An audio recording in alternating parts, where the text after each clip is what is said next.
Hello, everyone. Today's podcast is with Dr. Kate Workman again. And this is the second podcast we've done on Sport Horse Rounds for the Horse First. It is body lameness versus limb lameness. Two veterinarians' perspective. Oh, and here's my dog, Abilene. She's joining me. Yeah. Just letting you guys know, I'm actually on vacation right now in a beach house. The beach is like right behind me right here, 200 yards. Went fishing this morning. So my day, I've been up since 4:30 this morning, but I am like geared because I caught a lot of fish, redfish, sea trout, all kinds of things. So I'm like psyched. Having fish tacos tonight for dinner. But anyways, let's get back to the podcast. So I introduced Kate to body lameness because she was a true and true limb lameness doctor prior to meeting me. And I think the differentiation that people have a hard time with is the veterinary profession still has not accepted the fact that horses or even understand the terminology of body lameness. I'm the person that came up with that terminology. I'm the person that coined it. And I use it to describe lameness that is not in the limbs. And so there's a huge difference. And body lameness is complex. It's not as simple, I think, right, Kate? You can interject. I don't think it's as simple as limb lameness many times because you can't image it.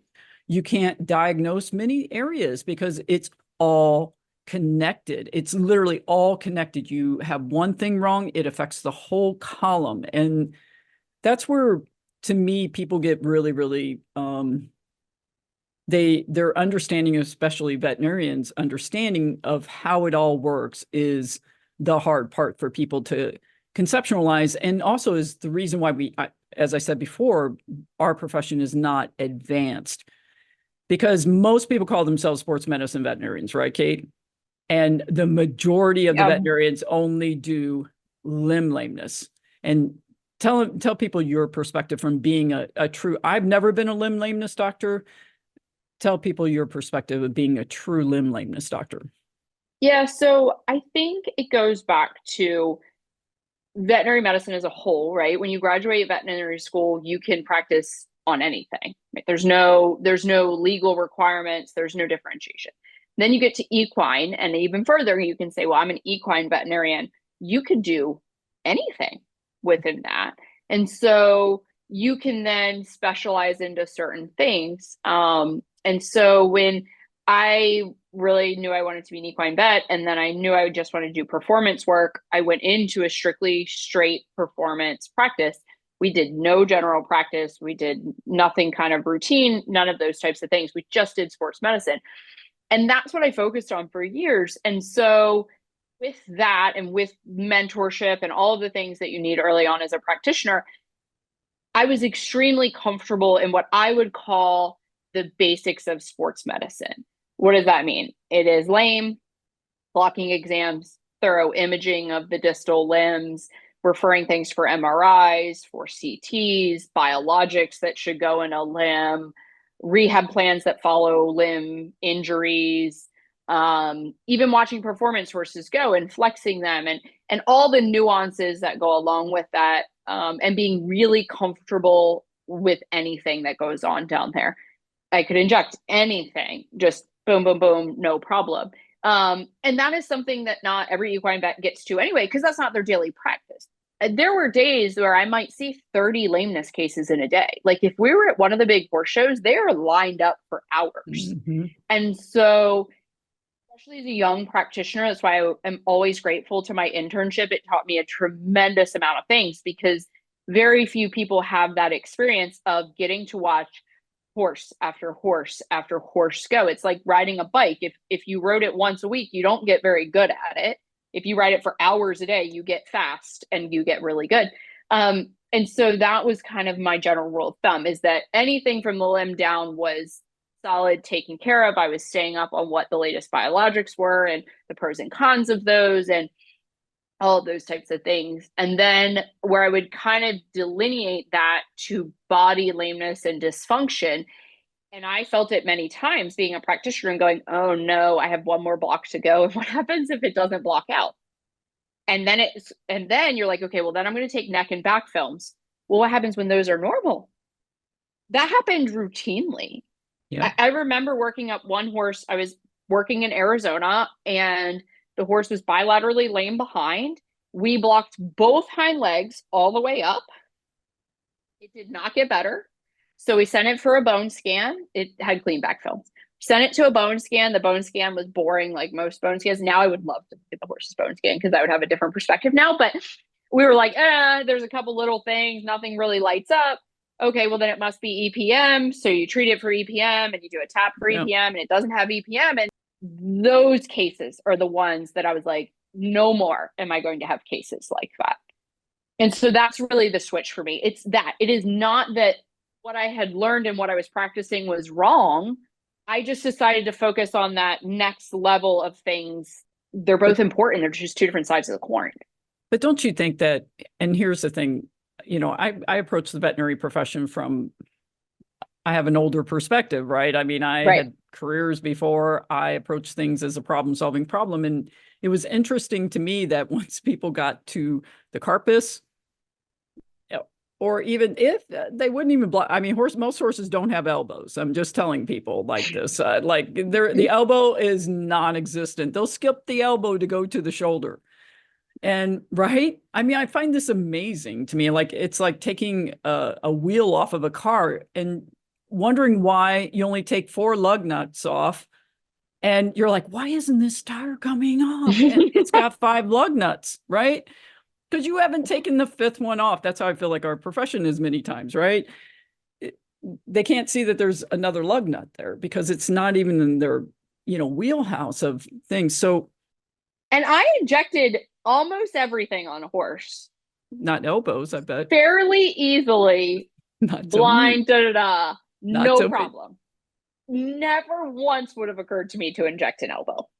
And in fairness, my level of sports medicine was by far more focused in the quarter horse world of things than like the jumpers and stuff like that. But no, never once. I think we diagnosed one time a weanling that had an elbow OCD, but it was like crippled. And we were like, oh, it's probably an elbow OCD because like they come in randomly crippled one day. And that's kind of one of their notes for that. But no, I definitely never blocked an elbow. Until me.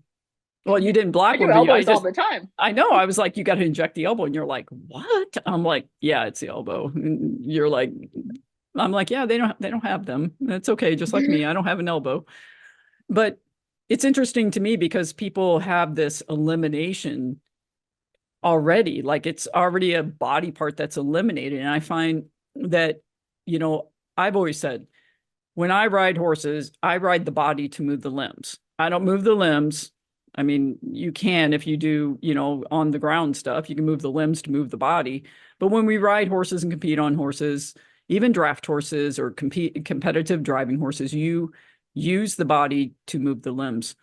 And so I very quickly started looking, you know, at the body because of being an athlete myself. I just did not see the point of, you know, not getting results because well, I didn't think you had the prejudice of a mentor either, right? When you're a young grad, you know nothing. You genuinely know nothing. And that's not a fault of vet school. That's just the way it is, which is why in med schools, you then do residencies and that. You don't know anything. You learn pretty much all of the way you're going to practice and your general skill set in that first year, whoever teaches you. I learned what my boss did, and he was very successful at it. And so I mimicked that and learned that. You didn't have that. You didn't have somebody going, this horse looks like that. It's a stifle. I just, no, it did make sense to me the way that people were approaching lameness because I realized that not everything is in the limbs because they're just the toothpicks holding things up, right? You got this whole body that is also dysfunctional, you know, because I mean, look at a human, I mean, or a dog or whatever else. They have back pain. Bulls have back pain, right? I mean, animals in general, deer, moose, you know, they got to have back pain. So, or neck pain. So I just started approaching things and I realized that for me, because I worked where people had already eliminated all the limb stuff, right? They had already, I didn't have to start there. People were ahead of me. doing all that stuff. So they literally injected every joint in the distal limb. So by the time the horse came to me, I already knew all that stuff was excluded. They had blocked it, flexed it, umpteen multiple times. I mean, I'm telling a lot of times, and you know this, like, I mean, they'll just keep repeating the same thing over and over again and expecting a different outcome. And the trainer goes, the horse ain't any better. And they're like, well, let's inject the stifles and hocks again. And people are like, what the, like, I ain't spending this kind of money. And I don't blame them.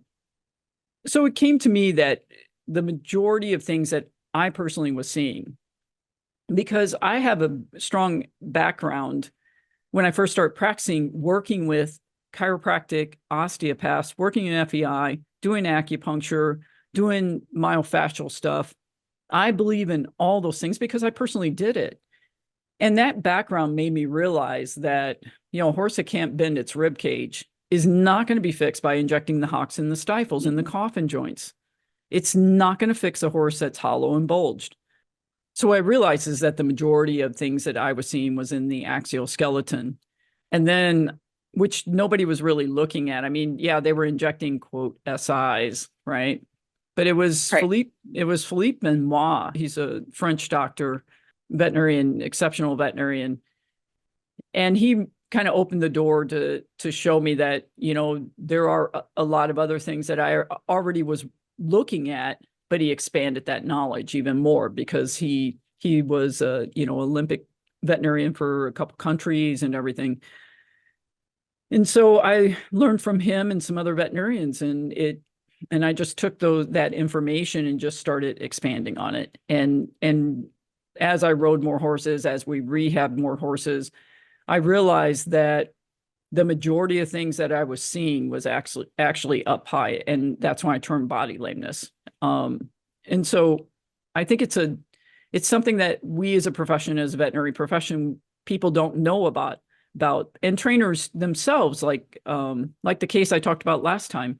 The right front suspensory is responsible for a horse cantering, right? Like, how does that work? That doesn't make any logical sense to me. And veterinarians keep going down that road with the trainer, and they had given this mare 2 months off, like 2 months for the right front suspensory, which they miraculously was healed up.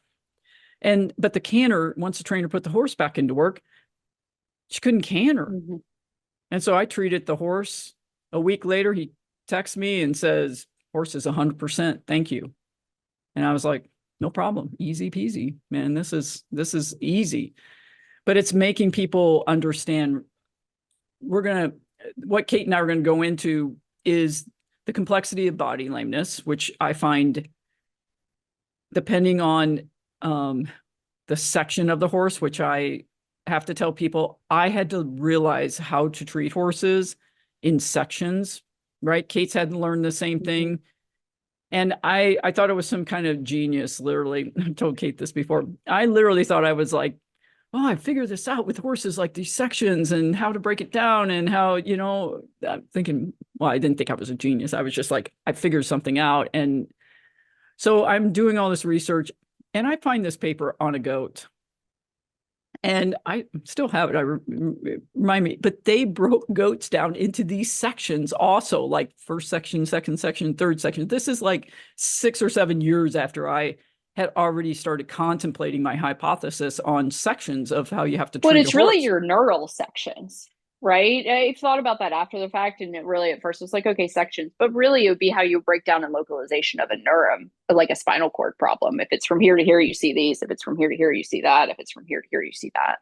Yeah, and acupuncture actually helped me a lot with so much. Alternative medicine really helped me, like, kind of not be limited. Back then, when I was doing all that, the veterinary profession was so opposed to people doing osteopathy, chiropractic, myofascial, acupuncture, all that stuff. It was totally client driven.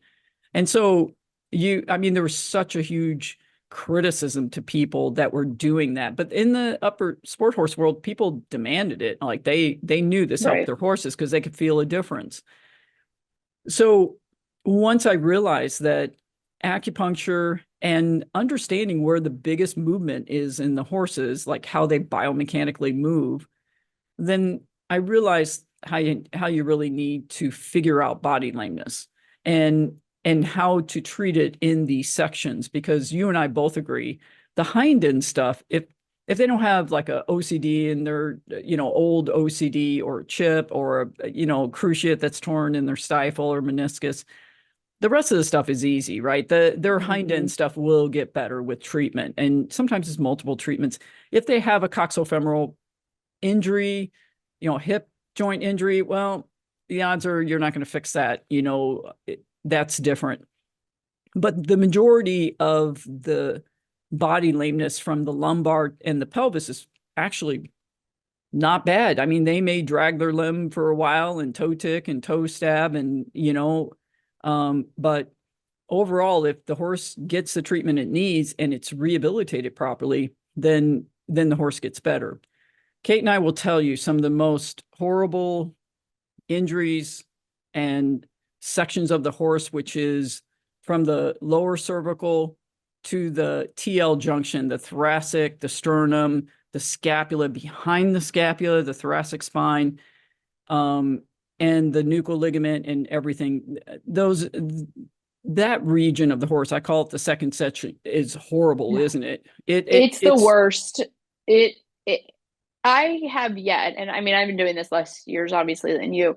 I have yet to have a hind limb lameness not resolved. Take that back. We had one horse that fractured its back acutely in a stall.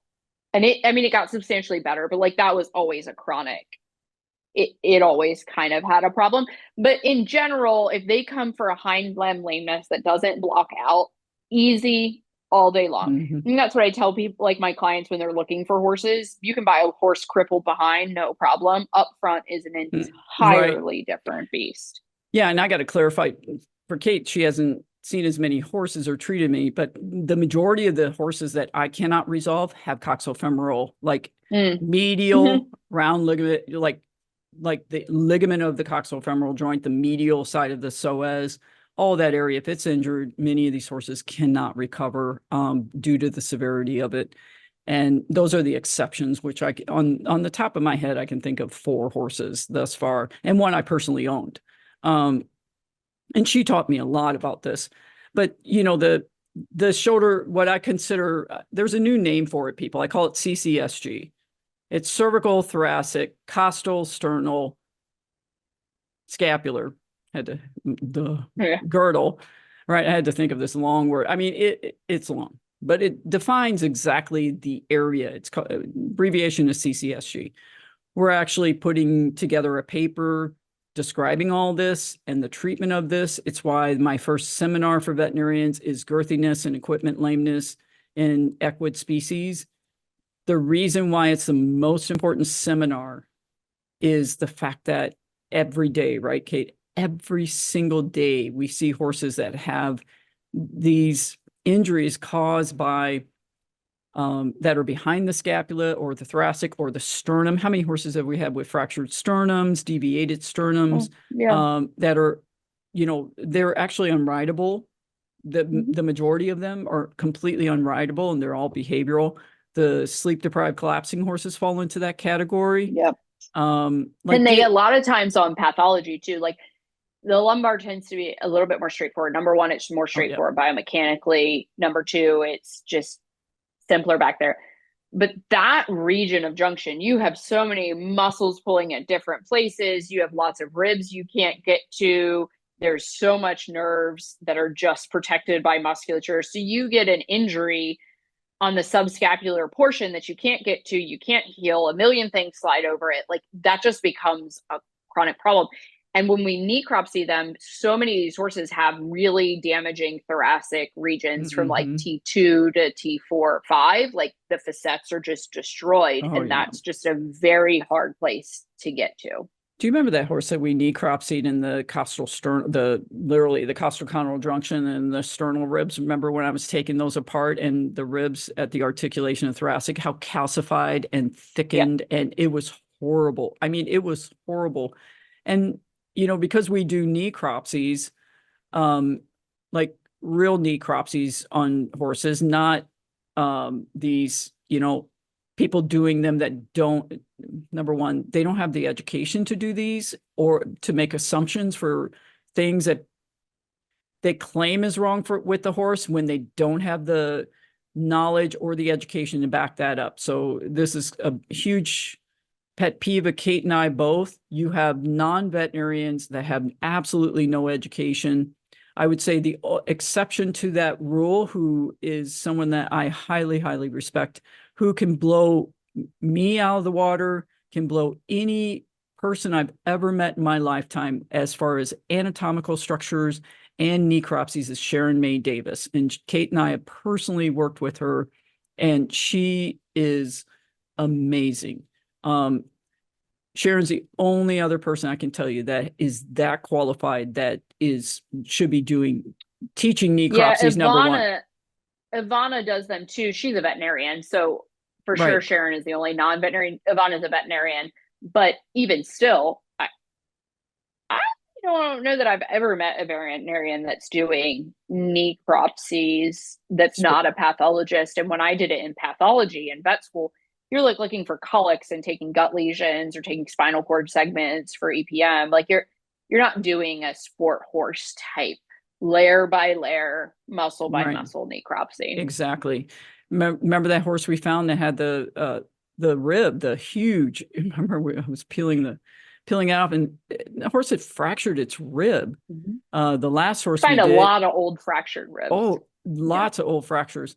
And then the mare, the withers were fractured all the way, from like T3 all the way across. I mean, some of these horses have severe injuries, and she was a shivers horse and a sleep deprived collapsing horse.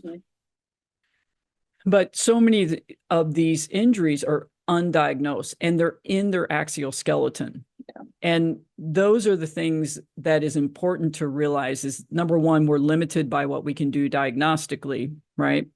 But also honestly, people don't know how to diagnose which section the injury is in. And to me, horses that get treated for axial skeleton, which is the whole body of the horse, axial skeleton, the other problem is veterinarians actually have a hard time knowing how to rehabilitate these horses, because the majority, and I know this because I'm certified in rehabilitation.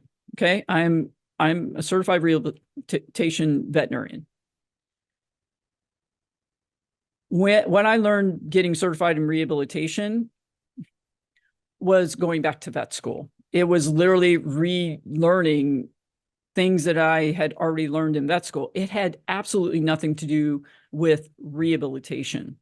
And it was very, very interesting to me that I spent all that money and I was already doing rehabilitation. So did you learn to trot them for 30 seconds for 2 weeks and then 1 minute for 2 weeks, and then, which has no data behind it for the record, but right. I mean, is rudimentary. It was the last year's conference or the year before that was the Equine Sports Medicine conference, and they were like, you could add in poles, and you're like, that's the latest and greatest that we have come up with is poles. Any horse trainer could tell you what poles do. Like, but I think what people don't realize, though, Kate, is the fact that in rehabilitating a tendon or a suspensory or in collateral ligament, whether it's in the stifle or in the coffin joint, or there's a set protocol, because we know the healing time of ligaments and tendons, and the horses walk this much. All these things post-operative, right? We have these rehabilitation protocols for all this. They can measure the lesion, if it's a tendon or a bow tendon or whatever, we have all this. There is nothing on the axial skeleton. And I think that's the hardest part about this, is the fact that those of us who work and live in the sport horse world, we rely on the trainers and the owners and the grooms many times to do the rehabilitation. And that's, to me, is so wrong. Most people don't have access to a water treadmill, which is where all the data has come out. All the race horses and all the sport horses, they have actually, a walker, whether it's a pool or a walking Euro walker with water. but there, most of the lay people do it themselves, right, Kate? There's nothing there. So we rely on people to do it. And then when it fails, they don't know what else to do, right? And I think that's a big mistake of our profession, that you got Texas A&M, you got CSU out in Colorado, and that's about it, right? That really are big sports medicine. Tennessee has that That's huge rehab facility. right. But how much, yeah, they don't see. I mean, no, I've never heard of anyone bringing their sport horse to Tennessee for rehabilitation. No, I just Maybe, meant big rehab centers as like part of the school. yeah. Um, But it's just one of those things. I think it's difficult for you as an owner listening, or as a trainer or another veterinarian. You're like, the horse had its neck injected. And here's a thing, which is my big pet peeve. You have a jumping horse, or you have a horse that's doing a very dynamic sport, right? You inject its neck. I don't know, where you inject the neck. I'm just giving an example. And then they put the horse right back into work. And I'm always amazed by that, especially jumping horses that are jumping big. Like, do you understand you destabilize like all the when you inject the joint or the nerves in the neck, you're changing the proprioception literally of the horse. And people are putting these horses back to work, and they wonder why they break, like why they're breaking. A pleasure horse, a hunt seat horse, anything that doesn't do a dynamic sport, no big deal, yeah. no big deal. But horses that are getting axial skeleton treatment, the rehabilitation and the time that is required is dependent for me on the discipline that the horse does. And nobody is talking about that in the veterinary world. No, everybody just goes, oh, I injected his neck, go back to work, go ahead and ride it. It's scary to me because, Yeah, and it is the difference too, right? So if you have a really damaged tendon or fetlock or whatever, navicular apparatus, they really have to have stall rest, because you can't have a moment of the jump and twist or a hole or whatever. Whereas when you're dealing with axial skeleton injuries, they have to move.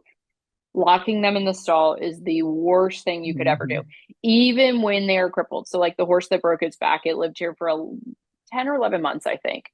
It was painful to watch. It had to walk every single day on the treadmill. It yeah, had to walk. It had no choice in the matter. It had to walk, because once the initial couple weeks of letting it rest, it now is laying down scar tissue. It's laying down new muscle patterns. It would be the same as you if you have if you have a knee replacement or back surgery. You go to PT. It sucks. It hurts, but you mm-hmm. have to go. And I think that's different for people. I think that's probably one of the biggest reasons also people are wildly unsuccessful with kissing spines. Um, Number one, the range of treatment modalities is mind blowing. And a horse can have its back injected, and that means 800 different things. Who knows Yeah. what? As well as the rehab. The rehab for me is so obvious, and I find it so interesting that people term back injections as failing kissing spine horses, because you have to re-inject and keep doing the rehab. But when you follow the surgery pages, they're like, well, you have to do rehab the rest of life. And I'm like, where's the disconnect here? But I think kissing spine horses are probably one of the biggest regions of failure of PT, because people don't know what to do other than ride. People don't have groundwork tools. They don't have access to treadmills. They don't know how to do in-hand dressage, or how to effectively train rehabilitation to a horse that can't have a saddle on it, because the saddle causes pain, and it doesn't get a saddle until the saddle doesn't cause pain anymore. Right. And sometimes they're putting surcingles on these horses. And what people don't realize, as soon as you put something circumferentially around a horse that already has back pain, you completely immobilize the back. Totally change the back. And then worse, we're strapping on an equiband. You're Right. like, oh no, oh, please stay away from that equiband. But I always find that funny with people that'll come and you watch the horse lunge, because that's how we do an exam, and then you tie a rope around them and the horse is now lame, and they're like, oh, and you're like, no, that's how sensitive they are to circumferential pressure. Like, and if they're sensitive to a rope, doesn't matter about fit or saddle design or any of those concepts or theories or girths, which are a nightmare, just a rope can cause them to go lame. Right. you certainly are not sitting on this horse. Remember the first time I did that with you? I put that Yeah, I'm rope like, around. what is she doing? Yeah, I know everybody, they were standing there like, okay, here she is going off the deep end, right? And so I took this literally a lead rope and I put it around this horse in the girth area, and it was sound. Like, I mean, it wasn't lame at all. That thing went cripple, right? Head bobbing, toe dragging behind. And you guys were like, wow. I'm like, yeah, we ain't riding this horse. I'm like, no. And it's And always like clue for me. People will go, why did you just do that? I said, because I need to know how bad this was. right. I It's always it's find, like the layering. yeah, I always just a lead rope, literally a rope. You can take a baling twine and put it around the horse, and you'll see these horses go lame. And they weren't lame before. I think the hardest part for people, and I had to learn this too, because there was no direction of what to do. I only understood the biomechanics of how a horse feels when it's sound, like riding it. And I also knew the fact that if your back is tight, you need to stretch. And that's from being an athlete, right? Like you need to stretch. And so I just kind of put together protocols, and I was rehabbing horses personally, and some days looked horrible, and I think like really horrible. And then other days you're like, wow, you're looking better. But then they do too much, you push too hard, and the horse is lame again. But the thing that you and I get frustrated by is when we treat axial skeleton problems and you give the owners a rehabilitation, say this is an amateur owner or even a trainer that passes on to a groom or an assistant trainer in that, and these people don't really care about sticking to the protocol, but other people, especially amateur owners, when they see the horse going lame, I actually like grooms better because some of them don't even care. Like I'm like, okay, go out there. Here's protocol. This is what I want you to do. I'll recheck the horse in 3 weeks. And they literally will do it. And so they have no emotional attachment to the horse. They don't, it's just their job, right? Whereas some people see the horse limping again, right? And they already back off. So the horse can never, I've had surgeries, I've had lameness myself, I've been hurt seriously. And it takes you're going to be lame and uncomfortable for a very long time before you get better. And people don't understand that. They may look horrible, but they got to keep going, kind of like the back horse, right? I don't care if you're had back surgery, people get you up and get you moving. I mean, I donated a kidney and I was up that day. And well, I wanted to get up, and, most of all, because I'm not a person that lays around, but, they want you up. And I think the same thing is people don't realize that you're not going to get better if you keep backing off.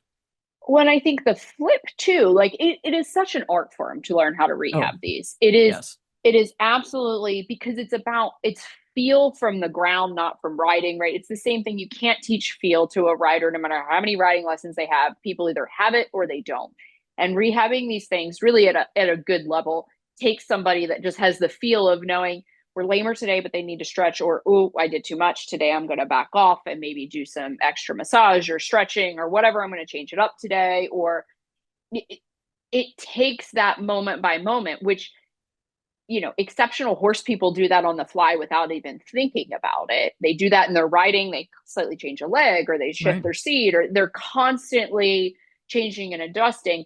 But that skill and concept on the ground is one that not a lot of people have, even if they're a phenomenal trainer, because they only know how to do things from sitting on the horse, not necessarily from the end of a lunge line or a groundwork session. And so I think it is a different thing. It's one of the only reasons we have horses here for rehab is because I can get them better so much faster.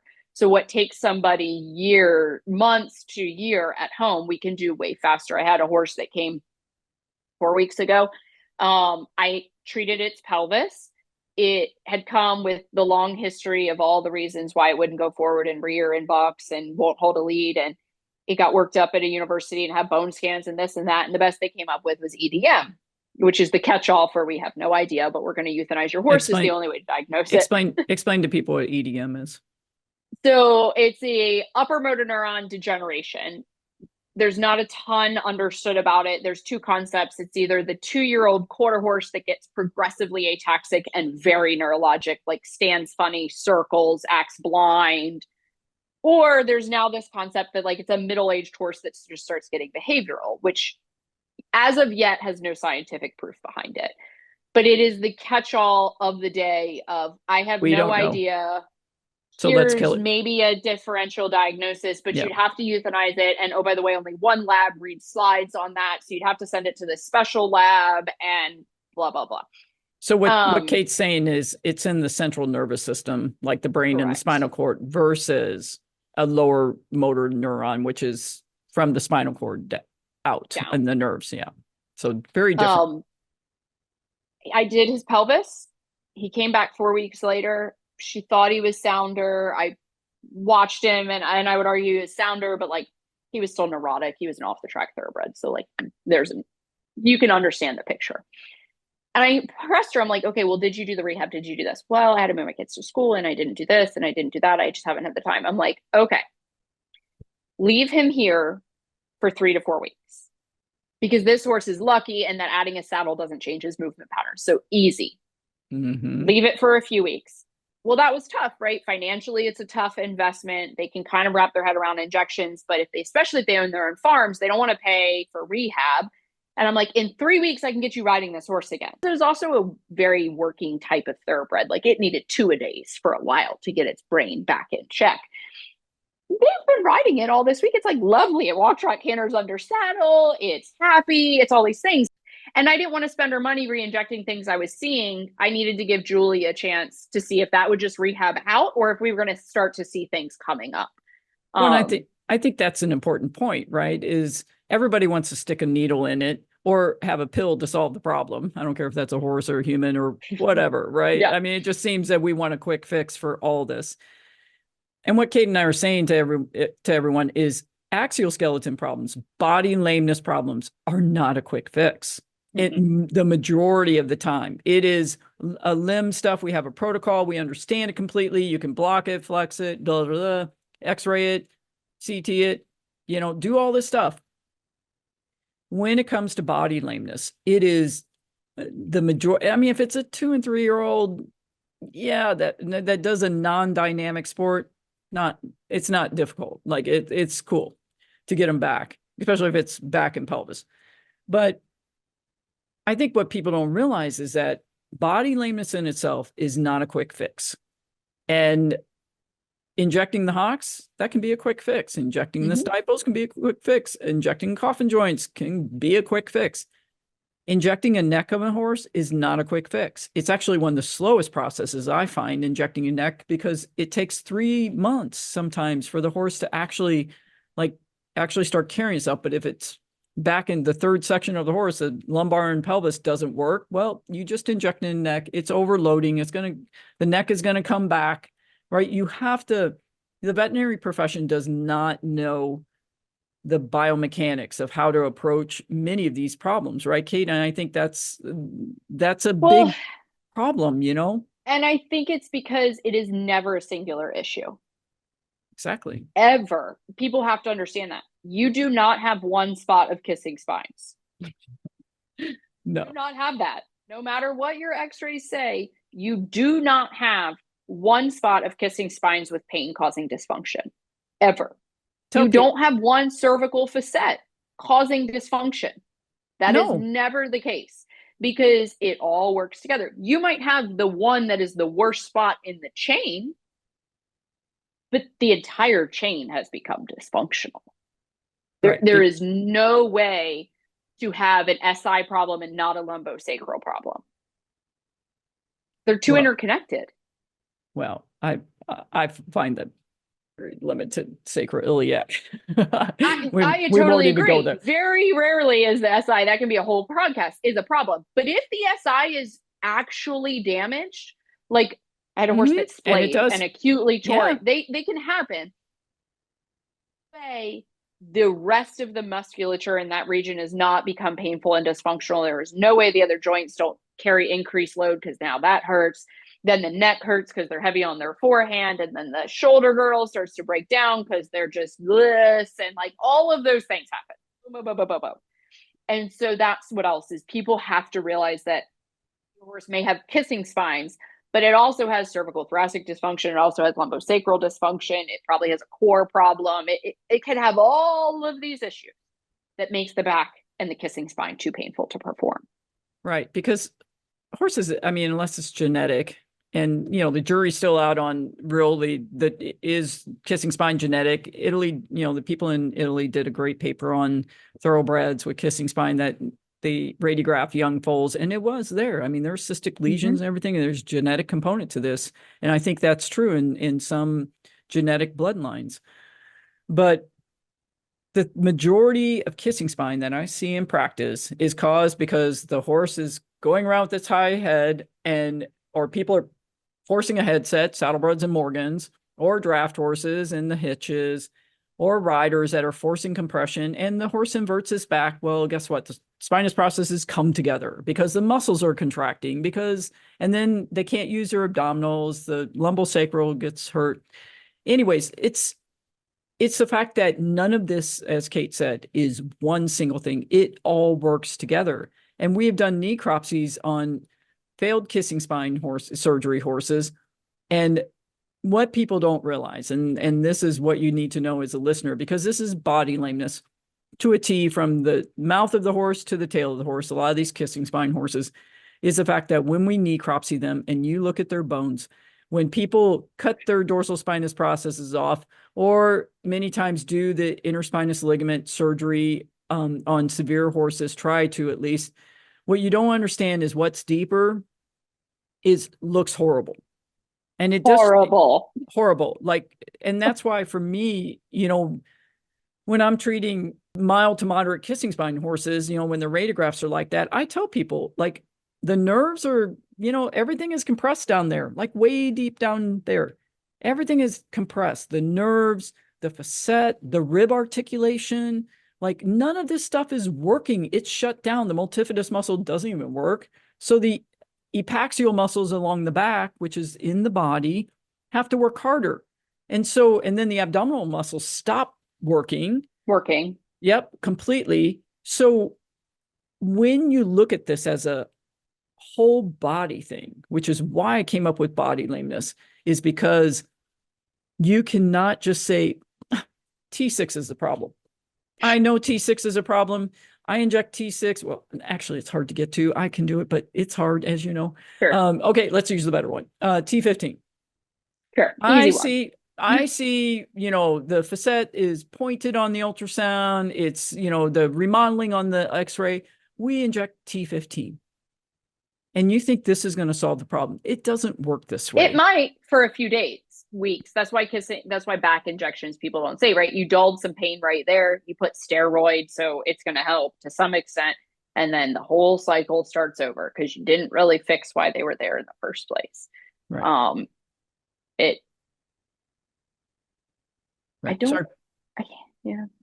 Sorry, people. I'm drinking iced tea because I was fishing. I was fishing this morning and I didn't drink it all. We were just catching fish left and right. So I'm like, I have to drink. I just literally. And I think if people also, because you don't really deal with this, I for sure deal with this more than you do at this point, is ensuring you do have a solid sports medicine practitioner. If your horse is having a lameness issue, it needs to go to maybe your general vet at first. And if that's not resolved, you need to search out somebody that does do sports medicine to make sure that all of the limbs are taken care of. It did have a blocking exam. It did have x-rays done. It did get injected, because they often all go together, and it is way easier for me to look at them and know that all of that was checked off. I for sure have missed, and I'll be honest with our listeners because I think it's important, I for sure have missed limb issues on my chronic cases that are mine. Like, I have one show mare. I've taken care of her since she was a yearling. She's a multiple world and Congress champion by the grace of God with all the injuries she's had. I have treated that horse for years. I know all of her body lameness through and through. I know that horse like the back of my head. She came up kind of funny up front. I thought, okay, it's going to be her nag. Her shoulder girdle's bothering her after a horse show. We treat it, blah, blah, blah. 2 weeks later, the trainer's like, she is no better. She is crippled. And I'm like, well, that's weird. That normally really works. Call your regular local sports medicine-ish person out, blah, blah, blah. They called me and they're like, did you flex her? I said, no, I don't. But she flexes like a 4 to her fetlock. So we x-rayed it and now there's chips in there. And I was like, because we all get our blinders. What we look at all day, we get our blinders, we know the horse and blah, blah, blah. Well, if I would have just jogged her and flexed her, I would have realized she had an injury. There was chip, like whatever. But I will say that is important. And I don't want the owners to think that that lane of veterinary medicine shouldn't be done first. You can make a lot of horses better with hock and stifle injections.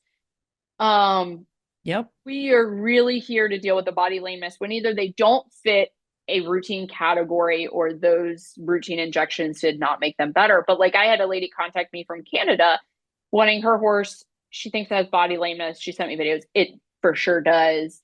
But come to find out, like nobody's ever blocked out behind limb lameness. Well, let's take care of those things first and see if you need me at all after that. Like they're right. So they're two totally different lanes. I now don't really do a lot of limb lameness. I have a background of it. I have some concept. Like I don't know the latest biologics that everybody is using anymore because I don't use a ton of them. I don't scan tendons all that much anymore. So sure, is it sort of there? But yes, but I don't know the latest and greatest on that. And that's not what I focus on. And so I think they're all super beneficial. It's just different. It's different avenues. Remember when I texted you and said I actually feel like a real veterinarian because I had to block a horse. Remember that? Whipped out your 1 bottle of Carbocaine. Yeah, I had to like make sure it wasn't expired. It wasn't. I throw it away. I'm like, I don't use this stuff. So, but I remember I was so proud of myself. I was like, I know, I blocked a horse. A foot, didn't you? I did. I was like so proud of myself. That was to prove a point. I only did it to prove a point. I hate blocking horses. I really do. But sometimes you have to. I mean, Absolutely. This was like a year ago. I think the previous one had been like a year earlier. I mean, it's not that I can't do it. It's just that many things, a lot of the stuff is already eliminated by the time the horses get to me. Or if I think something needs to be done, I send it to somebody else to do all that stuff. All the limb stuff. I inject elbows. I'll do carpal canals because I don't know why people sometimes have a hard time doing those. But the majority, not a lot of people will do hips. Coxofemoral and, bursas and all that kind of stuff. Like I inject a lot of that type of stuff that the common limb lameness doctor doesn't do. But like Kate says, the problem is that when people call themselves sports medicine veterinarians, you think that you're getting like the whole thing. And what I find is the majority of sports medicine veterinarians are actually, they just retitled themselves freely to say they were limb lameness doctors. They're still lameness doctors. They haven't changed the way they've been doing things. Maybe just maybe understanding a little bit more, but they practice mainly limb lameness, injecting joints and stuff. And I think the veterinary profession is getting better about cervical things. People are still injecting the SI, which, makes it doesn't move. I mean, there's 3 huge ligament. It doesn't move. Like, why would you inject it? Inject the thing that moves. Like, it's amazing to me that people, I think it reminds me of like you have an engine problem in your car and you take it to the mechanic and he goes, drink my Stanley. Okay. He goes, yeah, I know you're hearing this knocking in your engine, but I think we need to replace your tires, right? That's how I feel sometimes the veterinary profession is about sacroiliac problems, right? You got to understand how things work and why it's important. They do have changes there, but by the time those changes are there, it's not good. It's interesting to me. But with body lameness itself, right, Kate, it's complex, but it's actually very simple when you break it down to things. But healing things and rehabilitating things is very difficult for people. And just to give you guys a little hint, this is always my judgment on a horse. I actually I just bought a young cutting horse that totally broken. I like to buy broken things so I can learn. why am I doing this to myself? So he's really lame. Horrible sciatica. Like sciatic nerve is the biggest I've ever seen. One of the worst I've ever seen in my life. And he'd squirt off in the pen, especially going right. Anyways, he comes out so lame. I'm like, I suck as a veterinarian, right? We do this all the time, right? Especially me. I'm like, I so suck. And, I'm like, okay, I'm not going to watch this, but I have to watch this. And I'm going to videotape it just to remind myself how bad I suck. Literally, these are the thought process people that most veterinarians go through, right? Like, oh my God, thank God this is my horse because I'm not charging people money for this, right? This is the way I think. And once they start warming up and he starts looking better, I'm like, yeah, he's looking better. So let's do a little bit more, right? So here's the key. When they warm up and they look like total dog, like worse, like really bad, you're like, I spent all this money. These people suck, blah, blah, blah. Be patient. If the horse, after it warms up, and I'm saying 15, 20 minutes, sometimes it takes that long. If I'm almost 60 years old. I mean, if you saw me out there running, it'd take me about at least 100 Especially yards. if they're stalled. Exactly. A very long time of walking before they're ready for any trotting. That's exactly right. And that's what people don't get. So 15, 20 minutes in, like after that 20-minute period, I think I can make an assessment on how they're doing, because if they're getting better, right? If they look better and they're moving forward and they're stretching really well, then, hey, I'm happy. I know just you got to keep going, even though it looks horrible. Bad. Bad. And it's not easy, as Kate's saying, like rehabilitation is not easy. And I say this to people all the time. I change my opinion about things every single day when it comes to rehab. Some days it's like, okay, now I can push you. The next day I'm like, boy, we ain't going that way as long, right? Let's walk that direction a little bit more. It is a decision making every single day thing that you kind of have to have. And I find that's where our profession has kind of failed. Many situations when it comes to these sport horses is that because people don't understand that. And it's also not our fault because we don't have that training, nor is anyone out there talking about it. And that's the hard part. There, you got the Equiband, you got all this other stuff. Well, sometimes you don't need to put equipment on the horse because it's the equipment that caused the majority of the problems, I find. So, but they still got to work. I am a push type person. I'm going to push my horses. I'm going to push. But I also know now that I'm older, I know when to back off. And that's a hard thing to realize, right, Kate? I mean, it's very hard. But yeah, it's just a day by day kind of thing. And it a little bit depends on the owner's temperament. Some people are better at it than not, right? Like you and I'm also a pusher. It's why I'm not allowed to rehab the horses here. Because my own horse, I'm like, okay, I'm day 3, looks great. Can we ride? And Julie has to be like, no, you have to at least wait 2 weeks, and stuff like that. It takes a different eye. It takes a different philosophy. Rehabilitation is not training. They are different. And that nuance is a difficult thing, and unfortunately isn't taught enough, even not only to veterinarians, but to lay people that are riding. Everybody teaches riding lessons. Nobody teaches how to rehab your horse, what to look for, how to add in stretches, how to do all this stuff. I'm sorry to interrupt you. I had this case that's a client of mine. And this is how, crazy I find sometimes. The horse isn't right now currently still in the medical paddock, but the horse, and this is where our profession could be so much better. The horse is rope walking and they think it's a foot abscess. No.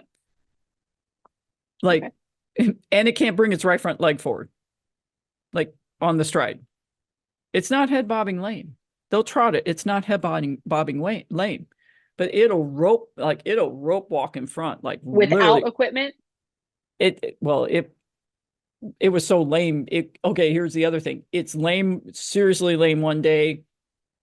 3 days later, it's perfectly fine, right? Looks great. And then all of a sudden, the horse starts rope walking and being lame again.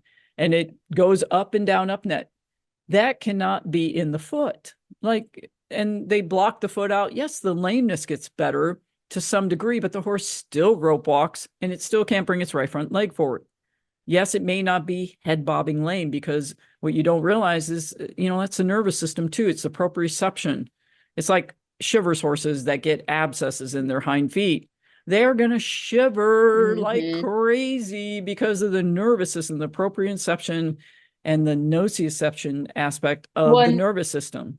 That's what else I was going to talk to. In the limbs, you can at least block things out, but they know when you block, right? If I numb your foot, you now walk with a different gait. Whether there was a problem with your foot or not, you walk with a different gait because it feels funny. Philippe talked about this with the craziness of blocking horses' backs or necks out.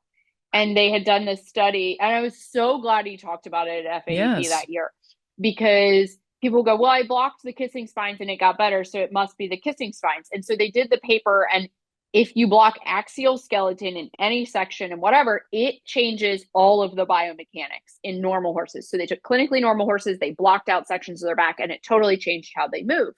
And so the assumption directly from that paper was you cannot correlate a change of a block to a localization of a lameness in the axial skeleton, because you change way too much proprioception and volume spaces and all of those things. It doesn't work there. So I can't block out your back to tell you whether it's a problem or not. And while blocking is important in a leg, you have to remember that also is everything. If you have had a chronic navicular disease, is a great example of a horse that has chronic navicular disease and very painful feet with tons of changes. You can block out the feet and it's not going to limp so much, but it's not going to move normally because its body has now learned how to move with very painful feet. And so those types of things stay.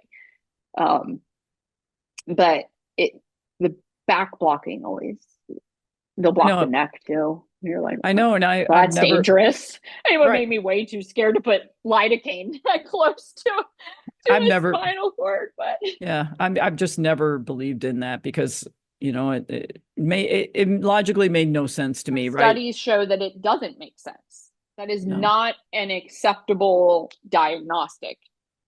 No, and they don't do it in humans. Or dogs or anything. Like, why would you do that? I mean, because everything is, and it diffuses so far, right? You have to be so precise, like methyl blue, right? Like we talked about last time. If you want to know if you're accurate, then you need to do like a fluoroscopy where you're right there on that nerve, or you're right there in that facet. Like, you have to be so precise. And when you just blindly inject it back, people, they've done plenty of long-term chronic pain studies to show where it hurts the most is not normally the problem.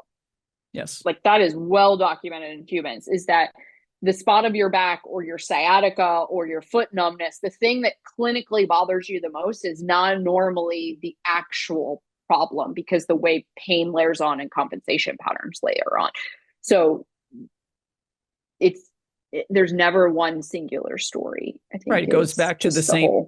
Right. It goes back to the very beginning of this podcast, talking about body lameness is never about one thing. And Kate and I, that's what we pretty much, do, is work on body lameness horses and reiterate the time required, which is never, well, some horses like pleasure horses, hunt seat horses, it can be a quick fix, right? It can be a very quick fix.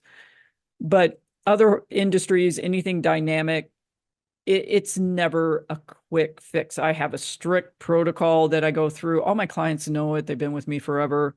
They know it. They just do it. I don't have to explain anything. They actually can diagnose things. They just say, Audrey, this needs to be right. I mean, they're that good now. They know. I have one client that's been with me from the original beginning, not just the beginning of you. And he brought a new horse. It's a futurity horse for next year down for me to look at. And it has a stifle loosening. And I was like, all right, I think we should just inject the stifle. And he was like, really, you don't want to do his back? Like, well, we got the time and all that. And I was like, I think the stifle is just bothering you. I don't think it's his back. 2 weeks later, I get a phone call. It says, when will you ever listen to me? I cannot believe you were off your back day. It was like, I told you this thing's back was not right. I Hmm. can feel it. I now know what it feels like to ride a horse with a healthy back. And I got grief for that from one of them. They were like, the one time you decided to not. I know. So we did it anyway. 2 weeks later, I was like, you're right. You do know. You now Yeah. know what has gone wrong. They Well, know what goes wrong. well, because they ride them and they feel them and they're the trainers, you know. I have this one trainer that I work for. I've worked for them and their family for a very long time, since almost the beginning of my career. And I love the daughter of the mom and dad, because I'll like, she'll say, I can't handle this. Like, this is really, really wrong, Audrey. You got to fix it. I'm like, okay. So I treat the horse. I'll never forget this. I treat the horse, and she had just come back from like Massachusetts, where she was training, learning assistant trainer to another trainer up there. And she comes, I said, okay, I'm going to do this to the horse. She goes, I don't care. You just fix it. So I come back, and like 3 weeks later, and I'm like, hey, how's that horse doing? And she's like, it's no better. And I'm like, okay, it's no better. And she goes, and I'm like, oh crap, you know? So I look at the horse and I do something else with the horse. I come back 3 weeks later. And I'm like, hey, how's the horse doing? She goes, what? Like, she totally forgot. Like, and I love people like that, Fine. because she's been like that all these Yeah. years I've worked for them.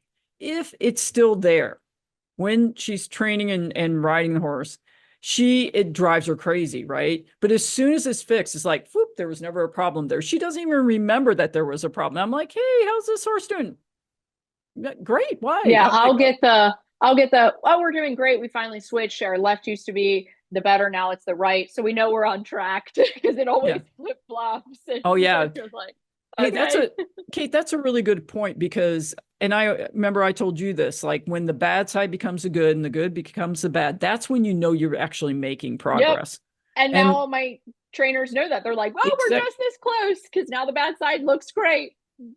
right. And that's body lameness, right? It's not a limb lameness thing. It is truly a body lameness condition where, you know, once they start swapping sides, then you're actually starting to build a balanced horse. And the trainers feel it most importantly. Not all the amateurs will, but that's Because the okay. You know, more painful side is not normally the more dysfunctional side. that's right. It's exactly right. It's like the hip hike thing, right? The Mm-hmm. veterinarians they're looking at, this is my right side. Okay, it's opposite with you guys. The right hip is going, right? And this ain't moving. And I've always been this, like, I would be like, well, the left side's not moving. They would say, oh, it's the right side. I'm like, God, I so suck at this, right? And the right is going, like, they're like, it's lame on the right side. I'm like, no, but the left is not moving. Well, why do I know? I'm not. Dr. Wimmer gave us, so Anne gave me one of the best things. And she goes, you know what a stupid question is to ask which leg is lame? And I laughed. It's like our first week working here. And I laughed and I said, yeah, I guess you're right. She goes, we would be so much farther ahead if we talked about which quadrants are dysfunctional. Because which leg is lame is such an irrelevant. It's an irrelevant Unless they're because head bobbing, right? all sure, but even still, if you're But even head the hind bobbing, end, you still have an that, issue somewhere else. that's right. Or the other front leg is now taking way more load than it should. And so it's breaking down. Like you should really categorize each section and each quadrant, right? Left front, right front, da da da, as this section and how it is dysfunctional. Because the short hind leg might be the one everybody sees as lame, right? We all call it Yeah. short, 3 out of 5 lameness left hind. When we didn't realize that the right hind doesn't move and it's under total load. And the reason the left is short is because the right doesn't function at all. And so It's like not that, moving. which leg is lame is such a irrelevant portion. I love it when, like, people, when they first, they work with me or whatever, and they're like, where's it lame? I'm like, everything. Everywhere. And they look at me Everywhere. like, I'm paying you? Like, they look at me like, I'm paying you? I'm like, yeah, you're It's paying lame me. everywhere. Yeah, This one has this part of lameness. This has this signs of lameness. This leg has this lines of lameness. There's the whole thing is bad. yeah, And they're because, like, but it just showed in one last weekend. And you're like, it's yeah, still bad. yep. And that's the thing, is what people don't realize. these horses, and I don't know why they do what they do for us as horses. If I was a horse, I'd be behavioral. I'd already be going to Mexico. But You for I'm sure. I would be, because I wouldn't tolerate. It's the fact that they do so much for us and they tolerate so much pain and dysfunction that is undiagnosed. And the majority of the stuff is body lameness. And they go out there and they compete at an extremely high level and they still are so painful. But I'm just telling you, as an ex-athlete, I did it too. And I loved my job. I loved playing basketball. I loved being a lineman. I loved all that stuff. And I would go out there and work and do my job no matter what, because that's who I was. Not all people are like that. Not all horses are like that, right? And so you have to realize that just because they can doesn't mean they should. And that's always the biggest thing for me. But you can And work. just because they can't doesn't mean they shouldn't. That's right. That's right. That's exactly right. We should come up with a t-shirt with that. Oh yeah. We should, and have a horse, have Ella draw a horse competing and all that stuff. Anyways, well, you guys, I hope you enjoyed the podcast today, because we wanted to talk about body lameness and how it affects you as a owner, as a trainer, as a veterinarian, to kind of open the door to realize that I'm not the only one out there doing this. It is a teachable, right, Kate? It is a teachable thing, and it's easy. I feel like it's easy to diagnose. It's the hard part of figuring out how to get there, and as far as treatment and how you treat the horse, and how many months and months and months is going to need rehab. And because once we start treating axial skeleton things, body lameness, sometimes the horses fall apart. Literally, I call it the train wreck effect of treatment, and things that weren't there previously. I'm going through it with my young cutting horse. Things that were not there previously are now falling apart because there's no tension there to actually prevent destabilization. And it's hard to realize that many of these horses will get better, right? But it is a time and patience thing. And I'm an extremely patient person. So I don't have all the time in the world to rehab horses anymore, but it is the fact that you have to be aware that it's not a quick fix, and it's not just one thing, as Kate said. So Kate, thanks again. You guys, we're going to do another podcast in a couple of weeks. We just kind of ad lib things because I think it's easier just to talk. I have a research one that's We have necropsies next week. Oh yeah, we have necropsies next week. Yeah, so Kate and I are going to be together having fun. We always love doing these things. Yeah, we got a lot of research things we're doing. So there'll be a new facility. Kate is closing on a facility. So a lot of things are happening. We are trying to help our profession to advance veterinary sports medicine and also give people the ability to learn. Like I said, my seminar is in October for veterinarians, 18th, 19th, and then in January, just go to my website, it'll be on there. But Kate and I are going to have a lot more podcasts to talk about things. We're actually going to do cases where we can show you videos of the horses during the treatment process so you can actually understand what we did. But we're here to give you our perspective. I also have coming up the interview with Dr. Biles, the military veterinarian. So you guys can actually hear why I have been off the planet Earth because of the U.S. Army caisson at Fort Myers. So lots of things coming up, and Kate and I are looking forward to giving you guys all more information, more education, just expanding your world as I've tried, only because of the Shivers horses. Why I'm not retired and out there is the ocean, and I went fishing this morning. Why I'm not retired and fishing every single day, but it is because of all you listening and also Kate. And she knows she has to drag me sometimes, right, Kate? Like I'm happy to work, right, Kate? It's just that you guys don't understand. I'm in a different point in my life where I want to Yeah. get all this. You I want gotta to you get gotta all get this a stuff couple out. more years out so we can get a couple things done and then you can go fish. Right. I got to get all Couple more this, years. there downloaded. Yeah. Like literally, this is the goal for us. If something happens to me, all this that's up there is gone. And it's a shame for our profession, wouldn't it be, Kate? I mean, you'd have to go through all my diagrams, all my stuff, and try to figure it out. With a lot of the stuff I've figured out. So it's difficult, and I don't want that to happen. And so I joke about retirement, but honestly, I'm not going to, because I feel like I have so much more. And I've got Kate that is passionate about doing the same thing. And you have to have somebody to help you out. You know, it's like Michael Jordan and Scottie Pippen, right? Michael Jordan would not be Michael Jordan without Scottie Pippen. So you got to have somebody on your team that is willing Oh, to help you go through this process. So, but anyways, Kate, thanks so much. And I greatly absolutely. appreciate it. All right. As always, you guys, I want to give a huge grateful thanks to Rebecca Shavlik and the Shavlik Family Foundation. And thanks to all my clients. I've learned so much from all your horses. So thanks for listening. More importantly, thanks to all the horses who have been my greatest teachers. Any feedback, please let me know. Go to DeClueEquine.com. So goodbye, and let's start listening to the horses' stories so that they have a voice.